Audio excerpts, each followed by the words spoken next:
বিদ্যুৎ এবং জ্বালানি খাতে সাবসিডির কথা বলা হয়েছে। এই বছর ৬৬,০০০ কোটি টাকা সাবসিডি, এভাবে চলতে পারে না। এই সাবসিডিটা কেন দেওয়া হয়েছে? আমরা গড়ে গ্রাহক প্রতি ৮ টাকা ৯৫ পয়সা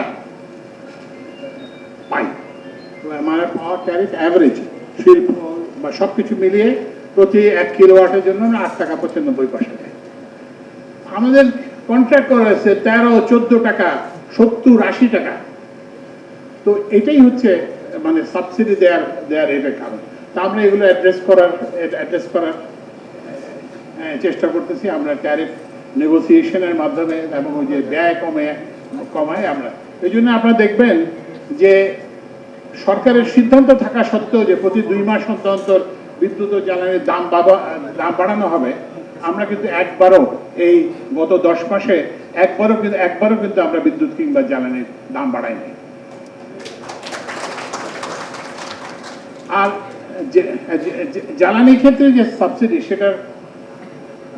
সেটার কারণ হলো যে আমরা এখন আমাদের যে ডোমেস্টিক উৎস থেকে যে জ্বালানি সেটা ক্রমশ কমে আসছে।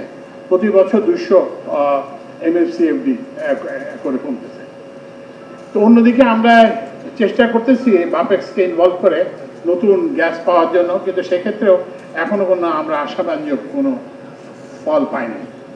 তো এর ফলে আমাদেরকে বাধ্য হয়ে শিল্প কারখানাকে সচল রাখতে, বিদ্যুৎ উৎপাদন অব্যাহত রাখতে এবং সার উৎপাদন অব্যাহত রাখতে আমরা LNG আমদানি করতেছি। এই LNG আমদানির দাম হচ্ছে আমাদের ৬৫ টাকার মতো।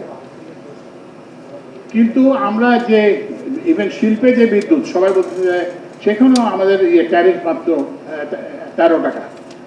৩০ টাকা।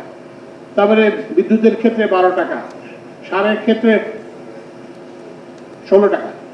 তো আপনাদেরকে এই কথাটা বোঝাতে চাই যে একটা খুব কঠিন একটা পরিস্থিতিতে আমি ৩ দিন মাত্র উপদেষ্টা হিসেবে যোগ দিয়েছি। তো আমাকে রাত ১২টা বাজে আমার জ্বালানি সচিব ফোন করে বলে স্যার, আগামীকালের মধ্যে যদি আগামী 3 দিনের মধ্যে 3 কার্য দিবসের মধ্যে যদি আমরা $১২৫ মিলিয়ন দিতে না পারি, তাহলে কাতার এনার্জি তাদের গ্যাস সাপ্লাই, LNG সাপ্লাই বন্ধ করে দেবে। তবে বিপুল পরিমাণ বকেয়া ছিল $3.2 বিলিয়ন। তা আমরা সেটাকে এখন $800-900 মিলিয়ন নিয়ে আসছি।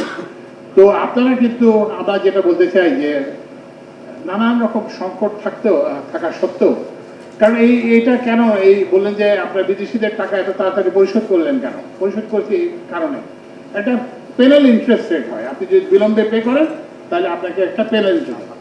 সেটার থেকেও যেটা মারাত্মক, সেটা হচ্ছে যে ওরা যখন জানে যে আপনি 6 মাস পরে দিবেন, ওরা একটা প্রাইসের মধ্যে ইনবিল্ড করে, প্রাইসটাকে বাড়িয়ে দেয়। তো এখন আমরা এগুলো পরিশোধ করছি এবং এর ফলে আমাদের লেট পেমেন্ট পেনাল্টি দিতে হচ্ছে না এবং জ্বালানির মূল্য অনেক কমে আসছে। এখন এই যে আবার ইরান যুদ্ধের কারণে, ইসরায়েল যুদ্ধের কারণে আবার জ্বালানির দাম বাড়ছে। কিন্তু আমরা যেখানে আগে 16-17 টাকায় $16-17 LNG আমদানি করতাম, সেটা আমরা এই যে আমাদের যে পেমেন্টের কারণে আমরা এটা $12 নিয়ে আসতে সক্ষম হয়েছিলাম। তো আমি সবশেষে আপনাদেরকে আমাদের এই সরকারের আরেকটা যেটা জিনিস হচ্ছে যে এই যে এইভাবে জ্বালানি আমদানি করে আমাদের চলবে না। তো ওই জন্য আমরা সৌর বিদ্যুতের উপর খুব জোর দিয়েছি।